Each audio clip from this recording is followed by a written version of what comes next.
अध्याय 20 ईशावास्य भावार्थ बोधनम. ईशावास्य उपनिषदाचा गर्भितार्थ व तात्पर्यार्थ स्पष्ट करून सांगणे. ईशावास्य उपनिषद हे ईशकेन कठ वगैरे 11 प्रमुख प्रसिद्ध उपनिषदांपैकी 18 मंत्रांचे छोटे परंतु अत्यंत महत्त्वाचे उपनिषद आहे. तशी एकंदर उपनिषदे 108 आहेत. ही वेदांच्या अंतिम म्हणजे शेवटच्या भागात येत असल्याने यांना वेदांत असेही म्हणतात. या सर्वात परमेश्वराचे निर्गुण व सगुण तत्व नाना प्रकारांनी सांगितले आहे. श्री गणेशाला नमस्कार असो, श्री सरस्वती देवीला नमस्कार असो, श्री गुरु महाराजांना नमस्कार असो, श्री कुलदेवतेला नमस्कार असो, श्री सीता व श्री रामचंद्र यांना नमस्कार असो, श्री सद्गुरू साईनाथांना नमस्कार असो. ओम. हे अनुग्रहयुक्त वचनांचे मोती उत्पन्न करणाऱ्या मानस सरोवर रूपी सद्गुरू, तुला माझा नमस्कार असो. तुझ्या ठिकाणी अनन्य भक्तांच्या समूहरूपी हंस पक्षांना आश्रय असतो. महान उदार असा तू आश्रयाला आलेल्या त्या निष्ठावंतांना अनुग्रहरूपी मोत्यांचे खाद्य खाऊ घालून आत्मस्वरूपी विश्रांतीचा आधार देऊन त्यांचे जन्ममरणांचे हेलपाटे चुकवितोस. काय तो साई, सर्व सिद्धी प्राप्त झालेल्या व मोक्ष पावलेल्या सिद्ध पुरुषांचे जणू काय तो निवासस्थानच. त्याच्या दर्शनाने प्रपंचातील थकवा दूर होतो आणि त्याच्या सतत सहवासाने जवळपास वावरणाऱ्यांचा संसाराबद्दलचा भ्रम दूर होतो. साई मूळचा आकार नसलेला आहे. भक्तांच्या कार्यासाठी तो साकार झाला आहे आणि मायामोहरूपी नटीचा स्वीकार करून एखाद्या नटाप्रमाणे या संसारातील खेळ हुबेहूब खेळला आहे. अशा साईचे स्मरण करूया. क्षणभर शिर्डीला जाऊया आणि दुपारच्या आरतीनंतर काय घडत असते ते लक्ष देऊन पाहूया. दुपारच्या आरतीनंतर साई महाराज मशिदीच्या ओट्याच्या काठावर येऊन अतिशय कृपादृष्टीने भक्तांना उदी वाटीत असत. प्रेमळ भक्त देखील लगोलग बाबांच्या जोडलेल्या दोन्ही चरणांना मिठी मारीत असत आणि उभे राहून बाबांचे मुख न्याहाळीत असताना वरून बाबांकडून उदीचा वर्षाव स्वीकारित असत. बाबा देखील मुठी भरभरून उदी भक्तांच्या ओंजळीत टाकीत असत आणि अंगठ्याने कपाळाला लावित असत. बाबांच्या पोटी भक्तांबद्दल अनिवार्य प्रेम असे. प्रत्येक भक्ताला ते म्हणत, भाऊ जा, जेवायला जा, अण्णा तू जा, घरी गोडगोड खा, सर्वजण आपापल्या घरी जा. हे सर्व जरी आता पाहायला मिळत नाही तरी ते सर्व पूर्वीचे सोहळे शिर्डीला त्या त्या ठिकाणी ठामपणे ध्यानात आणले तर डोळ्यांसमोर दिसतात.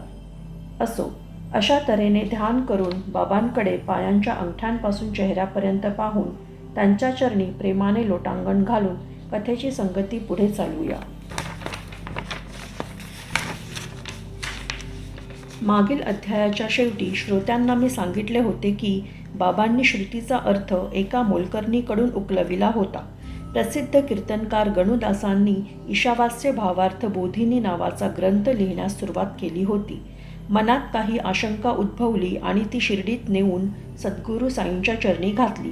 त्यावर या शंकेचे निवारण तू जेव्हा येथून परत जाशील तेव्हा काकाच्या घरची मोलकरीण करील असे जे बाबा म्हणाले तीच आता या कथेची संगती येथून पुढे आपण चालवूया. श्रोत्यांनी नीट लक्ष द्यावे म्हणजे निर्दोष श्रवण होईल. संस्कृत भाषा न जाणणाऱ्यांकरिता ईशावास्य उपनिषदाच्या प्रत्येक शब्दाचा अर्थ ओवी रूपाने एकत्र करून स्पष्ट करावा अशी मनात आस्था धरून ईशावास्य भावार्थ बोधिनी हा ग्रंथ समजण्यास सहज अशा प्राकृत मराठी भाषेत लिहिण्यास गणुदासांनी आरंभ केला. या उपनिषदाचा अर्थ फार गूढ आहे. त्याच्या प्रत्येक शब्दाचे भाषांतर तर झाले परंतु त्याच्या गर्भितार्थाचे रहस्य कळल्याशिवाय गणुदासांच्या मनाला आनंद वाटत नव्हता. चारही वेदांचे जे सार तेच उपनिषदांचे भांडार होय. ईश्वराची कृपा असल्याशिवाय तो हाती लागणे शक्य नसते. कोणी म्हणेल की मी मोठा विद्वान आहे, आपला आपण प्रयत्न करून ही उपनिषदे समजून घेईन आणि त्यांचा यथास्थित अर्थ सांगू शकेन, तर ते सृष्टीच्या प्रलयापर्यंत म्हणजे कधीही घडणार नाही. गुरुची कृपा असल्याशिवाय अडचणी येऊन त्याचे गूढ तात्पर्य हाती लागत नाही आणि वाटेत पदोपदी गोंधळून जायला होते. परंतु तेच जो गुरुला शरण जातो त्याला जरासुद्धा अडचण न येता त्याचा गूढ अर्थ दृष्टीपुढे आपोआप उघड होतो. ही ब्रह्मज्ञानाबद्दलची आणि जन्ममरणांचा नाश करणारी शास्त्रे आहेत. ज्या लोकांनी अहंकार टाकला असेल व जे सर्व संसार बंधनांपासून मुक्त झालेले असतील तेच या शास्त्रांचे विवेचन करण्याला पात्र आहेत अशांचा आश्रय घेतला की एका क्षणात अर्थ समजतो, बुद्धीची आडकाठी दूर होते आणि गूढार्थ स्पष्ट होतो. ईशावास्य उपनिषद सामान्य माणसाला समजेल अशा मराठी भाषेत आणताना दासगणूंची हीच अवस्था झाली होती. परंतु साईनाथांनी कृपा केल्यामुळे त्यांची गर्भितार्थ समजण्याची कठीणता दूर झाली. गणुदासांना संस्कृत भाषेचे ज्ञान पुरेसे नव्हते, परंतु आचार्य विद्यारण्य व श्री साईबाबा यांचे चरण वंदून त्यांनी हे ओवीबद्ध लिखाण लिहिण्यास सुरुवात केली. आधीच गणुदासांची वाणी म्हणजे दुधाची धार व त्यात साईंची कृपारूपी साखर पडली आहे, तेव्हा त्या सतत वाहणाऱ्या गोडीचा श्रोत्यांनी क्षणभर स्वीकार करावा. असो, हे ईशावास्य भावार्थ बोधिनीची थोडीशी ओळख करून देणे झाले. त्याचे मर्म जाणायचे असल्यास श्रोत्यांनी मूळ ग्रंथाचे अवलोकन करावे. माझा ही कथा वर्णन करून सांगण्याचा उद्देश आणखी वेगळाच आहे, तो आता ऐका. आपला भक्त एखादा ग्रंथ पाहू लागला आणि त्याला त्यात एखादे न समजणारे वाक्य आढळले तर साई महाराज त्या भक्ताच्या शंकेचे समाधान बोलल्याशिवाय कसे करीत असत ते पहा. या कथेचा हेतू हाच आहे, तो सारांश रूपाने श्रोत्यांना सांगितला जावा हीच माझी मनीषा आहे. कृपा करून लक्ष देऊन ऐका. ओवीबद्ध टीका केली. विद्वान लोकांना ती मान्य झाली आणि गणुदासांच्या मनातील इच्छाही पूर्ण झाली. परंतु त्यांच्या मनात एक शंका राहिली. पंडितांसमोर ती मांडली, त्यावर पुष्कळ चर्चा केली, परंतु कोणाकडूनही त्या शंकेचे समाधानपूर्वक निरसन होऊ शकले नाही. इतक्यात काही कारणाने दासगणूंचे शिर्डीत जाणे झाले आणि त्यांच्या शंकेचे निवारण अगदी सहजपणे झाले. साईंचे दर्शन घेण्यासाठी दासगणू मशिदीत गेले. साष्टांग नमस्कार करून बाबांचे पाय मस्तकी धरले आणि सुखसंपन्न झाले. संतांचे अनुग्रहपूर्वक पाहणे, संतांच्या तोंडचे मधुर शब्द, संतांचे ते सुहास्य मुख हे सर्व भक्तगणांना क्षेमकुशल प्राप्त करून देतात. संतांच्या केवळ दर्शनाने सर्व पापे धुवून निघतात, तर ज्यांना त्यांच्या नित्य सहवासाचा ठेवा लाभला असेल त्यांना मिळणाऱ्या पुण्याचे वर्णन किती करावे. दासगणूंनी नमस्कार केल्यावर बाबा सर्व खुशाली लागले. काय गणू, कोठून येणे झाले? सर्व ठीकठाक आणि समाधान आहे ना? चित्त प्रसन्न आहे ना? त्यावर गणुदासांनी उत्तर दिले, आपले कृपाछत्र असल्यावर मी मनात खिन्नता का आणावी? मी आनंदी आहे. आपण हे सर्व जाणता, पण समाजातील शिष्टाचार म्हणून मला प्रश्न विचारता. माझे कुशल वृत्त का विचारता हे माझ्या मनाला ठाऊक आहे.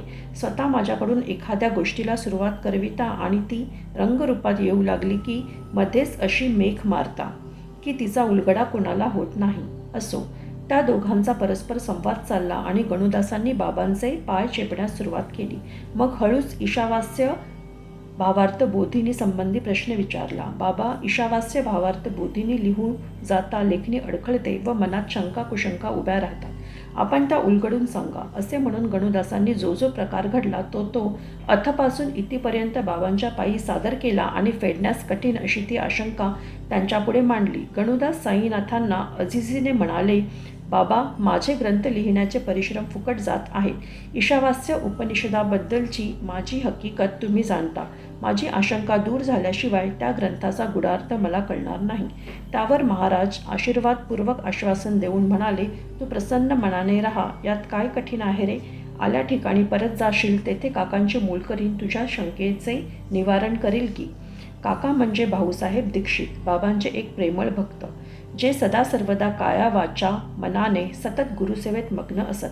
प्रख्यात मुंबई शहरापासून थोड्या अंतरावर असलेल्या पार्ले नावाच्या गावी हे हरिभाऊ राहत असत.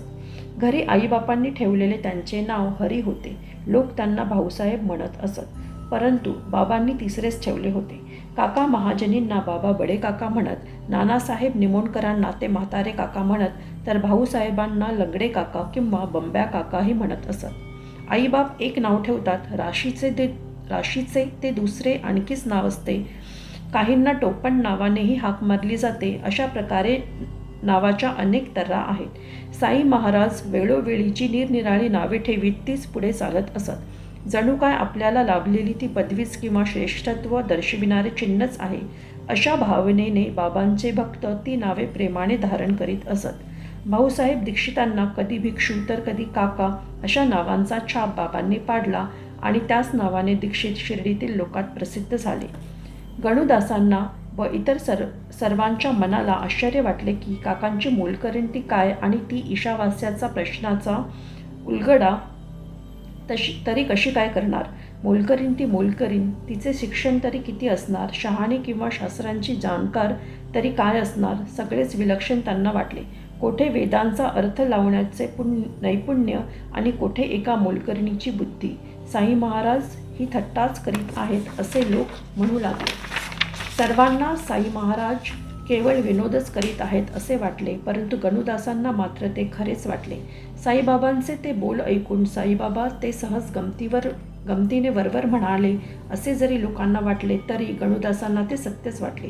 लोकही साईबाबा हे सहज गमतीने म्हणाले असतील असे जरी म्हणाले तरी त्या म्हणण्याची मौज पाहण्याकरिता मात्र नेहमीप्रमाणे आतुर झाले. बाबांचे शब्द थट्टेचे असोत किंवा नसोत ते कधीही व्यर्थ होत नसत. बाबांच्या एक एक अक्षरामध्ये अर्थाचे भांडारच असे. बाबा जे जे शब्द तोंडाने बोलत ते नुसते बोललेले शब्द नसत, तर ब्रह्मदेवाने प्राण्यांच्या कपाळावर लिहिलेले त्यांचे भविष्यच असे. त्यातील एकही अक्षर फुकट जात नसे आणि त्या शब्दांप्रमाणेच तसे अगदी वेळेवर घडून येत असे.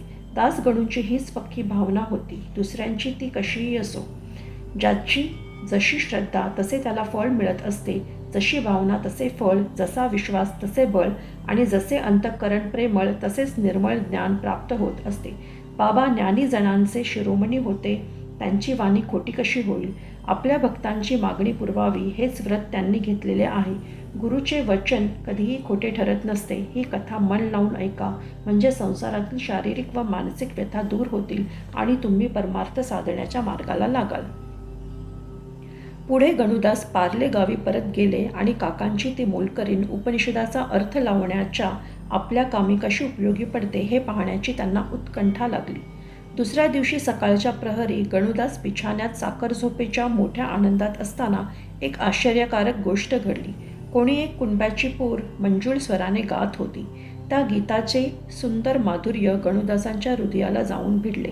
लांब ताना घेऊन म्हटलेले व मधुर पदरचना असलेले ते गाणे ऐकून त्यांचे मन तल्लीन झाले आणि ते लक्ष देऊन ऐकू लागले. ते खडबडून जागे झाले आणि गाण्याचा अर्थ लावण्याकडे त्यांचे लक्ष लागले. सावधान चित्ताने ते ऐकू लागले आणि खूप आनंद पावले. ते मनात म्हणू लागले, कोणाची पोर ही गंभीरपणे व गोड आवाजाने गात आहे. ईशावास्याचे कोडे पार उकलले की हिने. हीच ती मोलकरीण बरे का? पाहूया तरी ती कोण आहे की जिच्या अडाणी वाणीतून उपनिषदाच्या अर्थाची ओळख मला पटविली गेली. गणुदासांनी बाहेर जाऊन पाहिले तर खरोखरच एका कुणब्याची पोर काकासाहेबांच्या मोरीवर भांडी घाशीत होती. तपास केल्यावर कळले की दीक्षितांच्या घरी नामदेव नावाचा गडी नोकरीला होता. त्याची ही पोर बहीण होती. ही ती काकांची मोलकरीण. हिच्याच त्या गाण्याने उपनिषदातील शंकेचे निरसन झाले. ज्ञानेश्वरांनी रेड्याच्या तोंडून वेद पठन करविले. तसाच हा प्रकार. संतांनी कोणते चमत्कार नाही केले.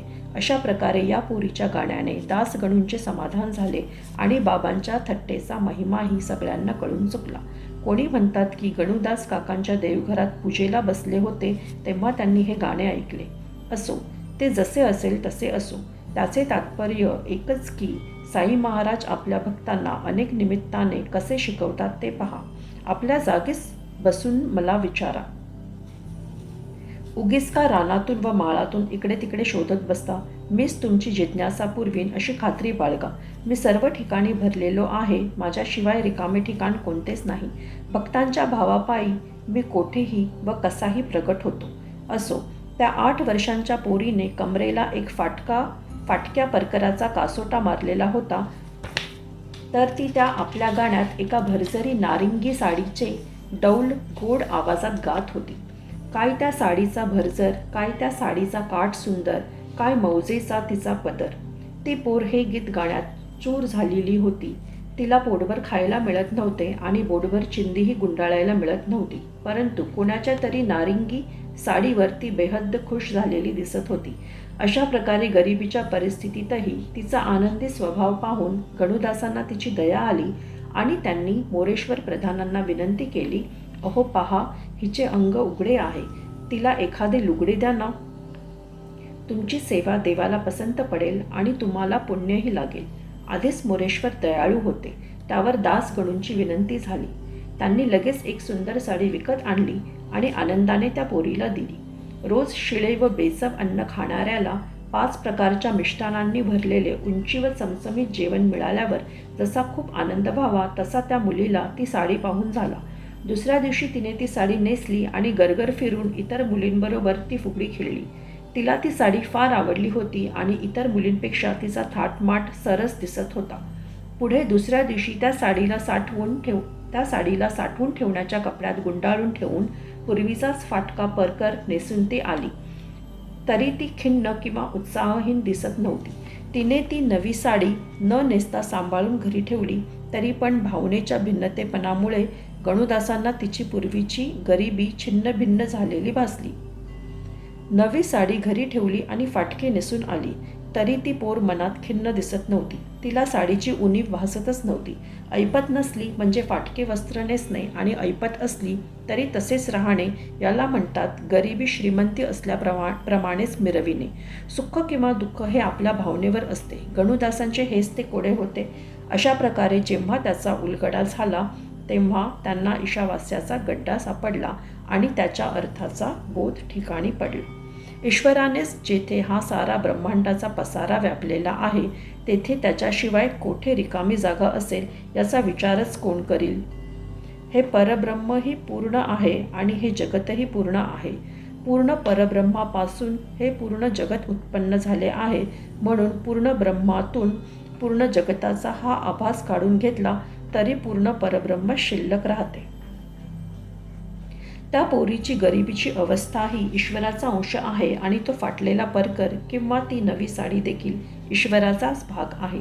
दान देणारा दाता, दान देण्याची वस्तू देय व दान देण्याची क्रिया दान या सर्वांमध्येही एक ईश्वरच संपूर्णपणे भरलेला आहे. म्हणून मी व माझे हे पार विसरून जावे. सदा कोणत्याही गोष्टीचा अभिमान धरल्याशिवाय वागावे.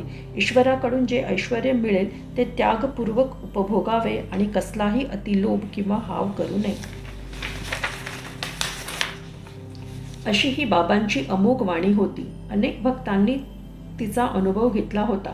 बाबांनी आयुष्यात शेवटपर्यंत शिर्डी कधी सोडली नव्हती, तरी ते कोठेही लोकवस्तीत किंवा रानावनात भक्तांसमोर प्रगट होत असत. कोणासाठी मच्छिंदर गडावर तर कोणासाठी कोठेही शहर असो. उदाहरणार्थ कोल्हापूर, सोलापूर, रामेश्वर मनाला येईल तेथे प्रगट होऊन दर्शन देत असत. कोणाला आपल्या नेहमीच्या पोशाखात तर कोणाला जागेपणी किंवा स्वप्नात रात्री किंवा दिवसाही दर्शन देत असत आणि भक्तांची अतृप्त इच्छा पुरी करीत असत. असे अनुभव एक की दोन किती म्हणून वर्णन करावेत. बाबांचे जरी शिर्डीतच राहणे असे तरी ते नकळत कोठेही जात असत. पहा, ही पोर कोणाची कोण, गरीब मोलकरीण. तिच्या तोंडून नारिंगी साडीवरचे ते गाणे सहज निघाले होते. गणुदासांनी बाबांना शंका विचारावी, ती मोलकरीण काकांच्या येथे असावी आणि तिने ती शंका फेडावी. ही सर्व जादूने मुद्दाम घडवून आणलेली रचना नाही का वाटत? आधी तेथे मोलकरीण असावी हे बाबांना कसे ठाऊक आणि तिच्याकडून सुद्धा पुढे भविष्यकाळात गाणे गायले जाऊन उपनिषदाचा अर्थ समजाविला जावा ते कसे? ते काहीही असो, असे घडले हे निश्चित. गणुदासांना आश्चर्य वाटले. त्यांची शंका फेडली गेली आणि त्यांना ईशावास्य उपनिषद नीट समजले. श्रोत्यांच्या मनात शंका येईल की हा सर्व खटाटोप बाबांनी कशाला केला? स्वतःच आपल्या तोंडाने सांगून शिर्डीतच ती शंका का फेडली नाही? हे तेथल्या तेथेच नसते का करता आले? पण मग ते महान तत्व लोकांना कसे कळले असते? हा चमत्कार घडवून ईश्वराने त्या मोलकरणीलाही व्यापलेले आहे हे बाबांनी सर्वांना दाखवून दिले. आत्म्याच्या स्वरूपाचे अगदी खरेखुरे वर्णन हेच सर्व उपनिषदांचे अंतिम ध्येय आहे. हेच मोक्ष प्राप्त करून घेण्यासाठी पाळण्याच्या नियमांचे किंवा आचरणांचे सार आहे आणि हेच भगवद्गीतेच्या अर्थाचे निरूपण आहे. प्राणी वेगवेगळे असतात, परंतु त्यांचा आत्मा एकच असतो. तो काही करीत नसतो आणि भोगतही नसतो. तो कधी अपवित्र नसतो, त्याला पाप पुण्य नसते आणि त्याला कोणत्या कर्तव्याचे आचरणही नसते. मी जातीने उच्च ब्राह्मण आहे आणि इतर सर्व माझ्यापेक्षा नीच जातीचे आहेत, अशी जोपर्यंत भेदपणाची जाणीव असते तोपर्यंत कर्तव्य कर्माचे आचरण आवश्यक असते. मी देहाशिवायचा सर्व ठिकाणी एकच आहे. माझ्याशिवाय आणखी दुसरे कोणी नाही. मीच सर्वांना व्यापून आहे. असे जे ज्ञान तेच आत्मस्वरूपाचे खरे ज्ञान होय. पूर्ण ब्रह्माच्या एकात्मतेपासून ढळलेला हा जीवात्मा कधीतरी स्वस्वरूपाला निश्चित प्राप्त व्हावा हे ध्येय असते. श्रुती, स्मृती व वेदांत या सर्वांचा हाच प्रतिपादित निर्णय आहे. मूळ स्थानापासून ढळलेल्या अढळ पदाची प्राप्ती निश्चयपूर्वक साधणे हेच अंतिम उद्दिष्ट आहे. सम सर्वेषु भूतेषु तिष्ठतं परमेश्वरम अशी जोपर्यंत मनाची स्थिती होत नाही तोपर्यंत सर्व प्राण्यांचा अंतरात्मा जो भगवान श्रीकृष्ण ज्ञान प्रकाशित करण्यास समर्थ नसतो. म्हणजेच परमेश्वर सर्व प्राण्यांच्या अंतःकरणात सारखाच राहणारा आहे असा याचा अर्थ. जोपर्यंत अशी मनाची स्थिती होत नाही तोपर्यंत सर्व प्राण्यांचा अंतरात्मा जो भगवान श्रीकृष्ण ज्ञान प्रकाशित करण्यास समर्थ नसतो.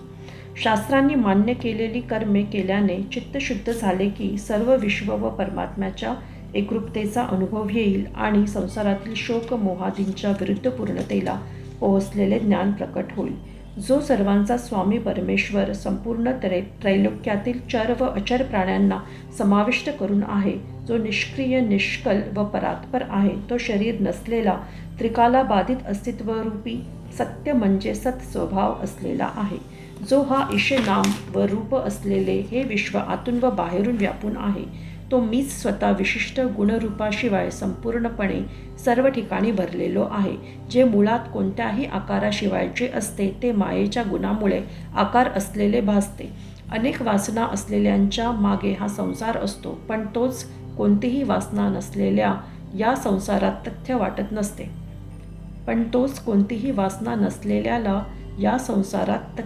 नसते. म्हणून हे पंचमहाभूतांचे बनलेले आणि चर प्राणी व अचर वस्तूंनी भरलेले हे जगत विचारात घेण्यासारखे नसून परमेश्वर हाच एक सर्वश्रेष्ठ आहे असा निश्चय निशंकपणे करावा. जगताबद्दलचा हा सारासार विचार मनाला पटत नसेल तर या संपत्ती व सोने वगैरेंचा लोभ करू नये. हे सुद्धा करणे जर जमत नसेल तर आपली फक्त कर्म करण्याची पात्रता आहे असे जाणून मरेपर्यंत 100 वर्षे कर्मेच करीत राहावे. ती देखील आपल्या वर्णाला अनुसरून शास्त्रांनी सांगितल्याप्रमाणे विधिविधानासकट अग्निहोत्रांसारखी उचित नित्यकर्मे चित्तशुद्ध होईपर्यंत करावी. हा एक चित्तशुद्धीचा मार्ग आहे आणि दुसरा सर्व सांसारिक बंधने तोडून जगाच्या व्यवहारातून पूर्णपणे मुक्त होणे किंवा सर्व ऐहिक वस्तूंचा त्याग करणे हा होय. पहिला सांगितलेला कर्ममार्ग व दुसरा सांगितलेला ज्ञानमार्ग या दोन्हींपैकी एकही मार्ग अवलंबिला नाही तर दैवाच्या नियमाप्रमाणे येणारी सुखदुःखे भोगणे शिल्लक राहते. अशा आळशी व केवळ विषयोपभोगात आपल्याला धन्य मानणाऱ्या लोकांचा कधीच उद्धार होत नसतो. त्यांच्या पतनाचे ईशावास्यातील पुढील 3ऱ्या मंत्रात अत्यंत कडक शब्दात वर्णन केले आहे. असुर्या नामते लोका अंधेन तमसा वृत्ता तांस्ते प्रत्याभिगच्छन्ति येके चात्महनो जना. अशा प्रकारे आपला आत्मघात करून घेणारे लोक असुरांच्या नाना प्रकारच्या ज्या नरक स्वरूप योनी दुःख, क्लेश व अज्ञानरूपी अंधकाराने व्यापलेल्या आहेत त्यात मृत्यूनंतर जन्म घेतात. कोणाचा किती अधिकार आहे हे ओळखणारे सद्गुरू ही ब्रह्मविद्या व हा उपनिषदाचा बोध सर्वांना सरसकट देत नसतात. जोपर्यंत जगत व परमेश्वर यांची एकात्मता मानण्याची मनाची वृत्ती झाली नाही तोपर्यंत उपनिषदांचा उपदेश केवळ शब्दांचाच होतो. परंतु तसला शाब्दिक बोधही असावा लागतो, कारण जिज्ञासू आधी तोच मागत असतो. म्हणूनच बाबांनी मोलकरीण सांगेल असे म्हणून दासगणूंना शिर्डीतून पार्ल्याला पाठविले. स्वतः बाबांनीच हे समजावून सांगितले असते तर पुढचे कार्य घडून आले नसते. मी एकटाच आहे, माझ्याशिवाय या जगात दुसरे काहीच नाही हे बाबांचे एकमेवाद्वितीय असे ज्ञान कळलेच नसते. ते मोलकरीण आणखी कोणी नसून मी स्वतःच आहे याची खूण बाबांनी दाखवून दिली आणि ईशावास्य उपनिषदाचा अर्थ अनुभवपूर्वक समजाविला. परमेश्वराचा थोडासा तरी आणि गुरुचा खास अनुग्रह नसला तर आत्मज्ञान प्राप्त करण्यासाठी सिद्ध पुरुषाच्या उपदेशाची आवश्यकता असते. आत्मज्ञान सांगणारे जे जे शास्त्र तेच कानांनी ऐकावे आणि मीच सर्व ठिकाणी आहे, माझ्याशिवाय इतर ठिकाणी दुसरे काहीच नाही याच विषयाचे विवरण करावे. अशा प्रकारे आत्म्याच्या खऱ्या स्वरूपाचे विवरण झाल्यावर त्याला तो आत्मा दुसरा कोणी नसून मी स्वतःच आहे असे एकात्मतेचे ध्यान लाभते. त्यालाच आत्मा प्रसन्न होतो. अशी आत्म्याविषयी चर्चा केली. असेच त्याकडे एकाग्रतेने लक्ष लावले आणि अशीच त्याच्याशी न ढळणारी स्थिर एकात्मता ठेवली तर परमात्मा हाताशी येईल. पुढील अध्यायाचे लक्ष विनायक हरिश्चंद्र ठाकूर, अनंतराव पाटणकर इत्यादींच्या कथा सांगणे आहे. श्रोत्यांनी आदरपूर्वक त्या ऐकाव्या, म्हणजे त्यांचे परमार्थाकडे लक्ष लागेल. त्या कथा अशाच गोड आहेत. त्या ऐकून श्रोत्यांची उत्कट इच्छा पुरविली जाईल. महापुरुषाच्या दर्शनाचा पण पुरा होईल आणि भक्तांचा छंद पुरविला जाईल. सूर्य उगवल्यावर जसा अंधकाराचा नाश होतो, तसेच या कथारूप अमृत प्यायले असता प्रपंचातील माया ममतेचे जाळे दूर फेकले जाते. साईबाबांच्या कल्पना न करता येणाऱ्या कौशल्याचे वर्णन त्यांच्याशिवाय कोण बरे करू शकेल. मला केवळ निमित्त करून ते स्वतःच या कथा माझ्याकडून वधवून घेतील.